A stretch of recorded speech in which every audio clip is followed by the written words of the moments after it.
가기 전의 이야기입니다. 추억팔이나 마찬가지지만 여기 올라온 사연들 못지않게 저한테는 좋았던 추억이라 이렇게 저희 이야기도 하나 적어 보냅니다. 당시에 친구들하고 같이 동반 입대 신청을 해서 입대 날짜가 정해졌습니다. 그런데 그 날짜가 진짜 애매하게 잡혀서 본의 아니게 긴 시간을 학교도 다니지도 않고 백수로 지냈습니다. 그나마 다행인 건 동반 입대를 신청했기 때문에 허송세월을 같이 보내는 동지들이 있었다는 게 위안이 되었네요. 같이 놀고 있는 친구들하고 어디 싸돌아 다니는 거 말고는 할 일이 아무것도 없었습니다.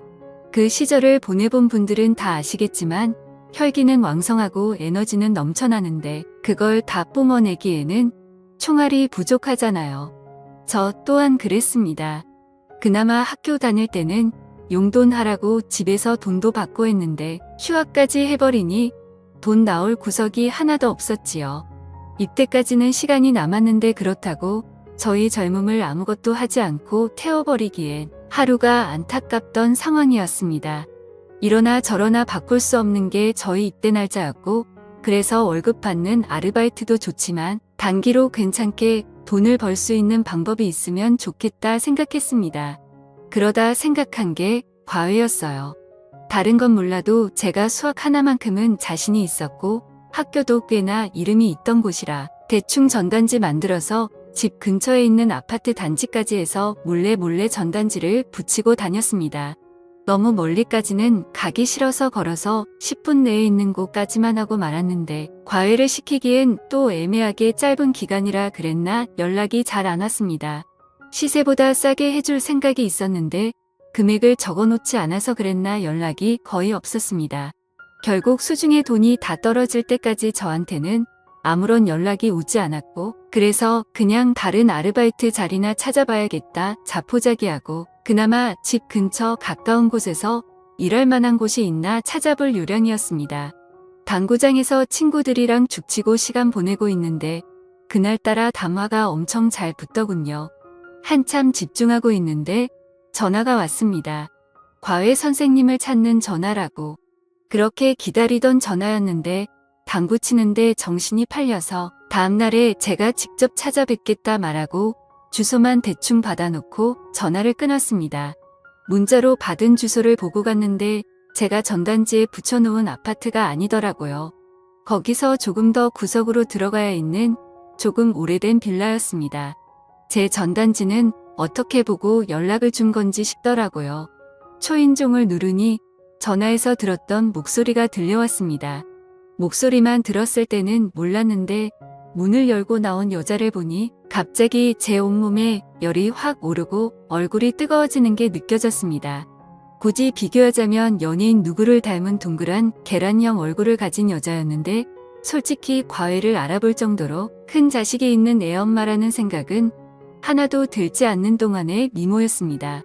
심지어 주름 하나 보이지 않는 새하얗고 투명한 피부에 한참 점심이 지난 시간이었는데도 화장기 하나 없는 얼굴만 봤을 때 대학생인 저랑 둘만 두고 본다면 누가 더 나이가 많은 사람인지 구분하기 힘들 정도라 생각했습니다. 긴장해서 그런가 문 앞에서 서투른 인사를 하고 상담을 해보겠다며 그녀를 따라 집 안으로 들어갔습니다. 집에 서 있는다고 너무 편하게 있고 있었는데 내 눈치를 안 보는 건지 아니면 조금 보여줘도 상관없는 건지 그런 부분에서는 그녀가 분명 내 또래의 여자는 당연히 아니고 아줌마라는 사실을 깨닫게 해줬습니다. 집이 좁아서 저는 소파에 앉았는데 그녀는 저를 마주보고 앉아야 하니 소파 앞 테이블을 두고 바닥에 앉더라고요. 무릎으로 앉아서 허리를 꼿꼿하게 세우고 있는데 그래도 제 시야가 위에서 아래를 내려다볼 정도로 높이 차이가 있는 자세였으니 이거 상담을 하면서도 눈을 어디다 둬야 할지 정말 고역이었습니다. 그녀한테는 아들이 한 명 있었는데 예체능 게 지망이라 공부를 더럽게 안 한다. 뭐 이런 이야기를 했던 것만 기억이 나네요. 아직도 그녀가 위아래가 붙어있는 원피스를 입고 내 앞에 무릎 꿇고 앉아서 살짝 상기된 얼굴로 저를 쳐다보던 그 장면은 생생한데 그때 나눈 이야기가 무슨 정신에 나눈 이야기였는지 자세히 기억은 나지 않습니다. 아무튼 그렇게 저는 단기로 과외를 하게 되었습니다. 어쩌다 동네 아는 아줌마에 놀러 갔다가 제가 전단지 돌려놓은 걸 봤던 것 같더라고요.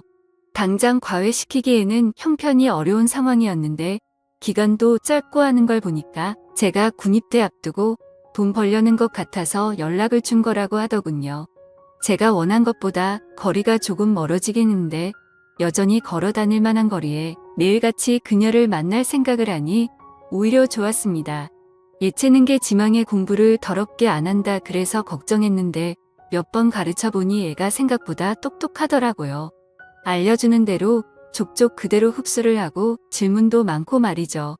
그런데 제가 설명도 잘 못하고 버벅이는 걸 보니 이 친구가 제가 과외하기에는 조금 많이 모자라다는 걸 눈치를 챈 모양이었습니다.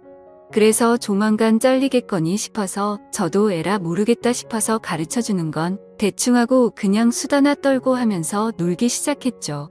그러다 보니 조금 친해지게 되었습니다. 한 달 조금 넘게 지났는데 아줌마가 잠깐 저 좀 보자고 하길래 이제 드디어 과외 자리 잘리겠거니 싶었습니다. 한 달 조금 넘게 한 거 돈만 받아내면 되겠다 이 생각을 하고 있었는데 아줌마가 저한테는 안대 없이 고맙다고 하더라고요.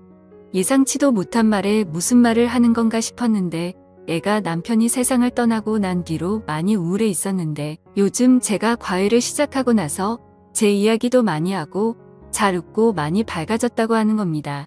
저는 당연히 남편분은 출근해서 집에 없는 거라고 생각했는데 사별했을 거라고는 생각도 못했어요. 아줌마는 아들이 저한테 말해줘서 그 사실을 이미 알고 있었을 거라 생각했던 것 같습니다. 좋은 게 좋은 거라고 저도 그냥 이미 알고 있던 척 연기를 시작했지요. 아마 아줌마도 제가 실력이 모자란 건 알고 있는데 애가 마음을 열고 밝아지기 시작하니 그 부분을 높게 샀던 것 같습니다. 그 뒤로도 저는 너무 돈만 꿇고 할 생각하지 말고 좋은 과외 선생은 못 돼도 좋은 멘토는 되어야겠다. 뭐 이런 생각이었는데 수업만 한 게 아니고 같이 밖에 나가서 볼도 차고 PC방 가서 머리도 씻기고 하면서 공부하는 시간 외에도 같이 시간을 보내기 시작했습니다. 그런데 아줌마가 하루는 저녁 식사 좀 하고 가라며 저를 붙잡더라고요. 남의 집에서 식사를 대접받았는데 설거지까지는 아니더라도 뒷정리는 좀 도와줬습니다. 아줌마가 키가 작은 편이었는데 높은 데 있는 그릇 같은 거 꺼내주기도 하고 뒤로 넘어간 거 정리해주기도 했지요. 그 빌라가 평소도 엄청 작은 빌라였어서 부엌 키가 많이 좁은 편이라서 본의 아니게 아줌마와 몸이 닿는 일이 빈번했어요. 처음에는 살짝 닿기만 해도 깜짝깜짝 놀랐는데 언젠가부터는 서로 즐기기 시작한 건지 일부러 대놓고 스치기 시작했습니다. 가령 예를 들자면 싱크대 앞에 식탁이 있고 그래서 싱크대 앞쪽에는 한 사람이 겨우 서 있을 틈 정도밖에 없거든요. 그런데 제가 일부러 물 가지러 간다고 냉장고에 가는 척 싱크대 앞에 서 있는 그녀의 뒤에 바싹 달라붙어서 지나가곤 했어요. 몇 번을 계속 그렇게 하니 조금씩 행동이 대담해지기 시작했습니다. 하루는 그녀가 찬장 맨 위에 있는 뭘 꺼내달라고 하더라고요. 그래서 제가 알겠다 말하고 그녀를 마주보고 서서 어깨를 감싸 안 듯 껴안은 뒤 까치발을 들어 맨 위에 있는 걸 꺼내서 내렸습니다. 중심 잡기 위해 지탱하는 것처럼 꾸미긴 했지만 누가 봐도 제가 그녀를 껴안으려고 수작을 부린 것과 마찬가지였지요. 그런데 언젠가부터 아줌마도 제가 일부러 저런다는 걸 알고는 그런 저를 받아주기 시작하더군요. 동안이라 화장이 따로 필요 없을 정도로 아름다운 그녀였지만 언젠가부터 제가 수업 때문에 방문을 하면 머리도 정돈되어 있고 입술도 빨갛게 칠해놓고는 화장을 하고 저를 맞이하기 시작했습니다. 그리고 매번 수업이 끝나면 저녁까지 먹고 가는 게 저의 일상이 되었지요. 그녀가 저한테 잘 보이기 위해 화장을 하고 있는 건가 궁금해져서 과외 끝나고 빌라 골목에서 기다렸던 적도 있는데 그녀가 딱히 밖에 나오거나 하지는 않더라고요.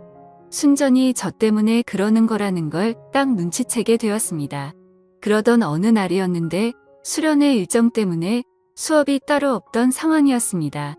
일부러 그런 건 아니고 그때 저도 입대 날짜가 하루하루 가까워지면서 정신이 없어서 까먹었던 거예요.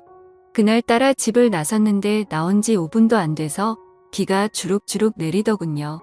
집에서 가까운 거리였던지라 돌아가나 아줌마 집으로 가나 시간 걸리는 건 거의 비슷해서 그냥 후딱딱 뛰어갔습니다. 그런데 빗줄기가 상상 이상으로 거세지기 시작했고 쫄딱 젖어버리게 되었습니다. 그 집에 도착해서 초인종을 눌렀는데 아줌마가 저를 깜짝 놀라면서 맞이하더라고요. 수업이 없었으니 그녀도 제가 올 거라 생각을 안 하고 있었고 오랜만에 화장도 안 하고 있었습니다. 화장한 모습도 예쁘지만 저에게 익숙한 건 자연스러운 그 모습이었기에 오히려 오랜만에 그런 그녀를 마주하니 더 설레기 시작했습니다. 수업이 없어서 그냥 돌아가도 되었지만 그녀는 비에 잔뜩 젖어버린 저를 보더니 들어오라고 하더라고요. 비라도 말리라고. 안 그러면 감기 걸린다고요. 급하게 갈아입을 옷이라고 꺼내줬는데 제가 입기에도 사이즈가 넉넉한 게 아마 죽었다는 남편이 입던 옷인 것 같았습니다. 굵은 빗줄기가 창문을 때리는 소리만 들릴 뿐 그 집안에서 그녀와 저는 서로를 응시한 채 아무 말도 나누지 못하고 있었습니다. 2시간 정도 후에 소나기가 그치고 집 안으로 햇살이 들어서기 시작했을 때는 그녀는 그녀의 방 안에서 제 팔을 베고 누워 있었습니다. 결국 저는 그녀와 사랑에 빠지게 되었던 거죠. 그렇게 군대 입대 직전까지 함께 붙어 있었고 군대 다녀와서 꼭 다시 돌아오겠다. 아빠가 되지는 못해도 최선을 다하겠다. 작별 인사를 했는데 그녀의 표정이 감동을 한 건지 엄청 의외라는 표정이었습니다. 당연히 저는 그녀가 저를 기다릴 줄 알았는데 입대 후 첫 휴가를 나오고 군복을 입은 늠름한 모습을 보여주고자 그녀 집에 찾아갔는데 초인종을 누르니 웬 모르는 사람이 튀어나오더군요. 전에 살던 분은 어디 갔냐고 물으니 저한테는 말도 없이 이사를 떠났던 겁니다. 마지막 날 보여줬던 당황스러운 표정은 저를 기다리겠다는 뜻이 아니고 부담스럽다는 표정이었나 봅니다. 이렇게 저의 첫사랑의 추억은 끝이 납니다. 아직도 소나기가 오면 축축한 빗소리에 가장 먼저 떠오르는 게 그녀입니다. 아마 저도 오래된 기억이기에 그녀가 더 아름답게 제 머릿속에 자리 잡았을 수도 있다고 생각합니다만 아직도 그때의 향기 그때의 분위기를 생각하면 제 인생에 2번은 없을 좋은 추억이라는 생각이 드네요. 오늘의 사연은 여기까지네요. 긴 사연 끝까지 들어주셔서 감사합니다. 구독과 좋아요 잊지 말아주세요.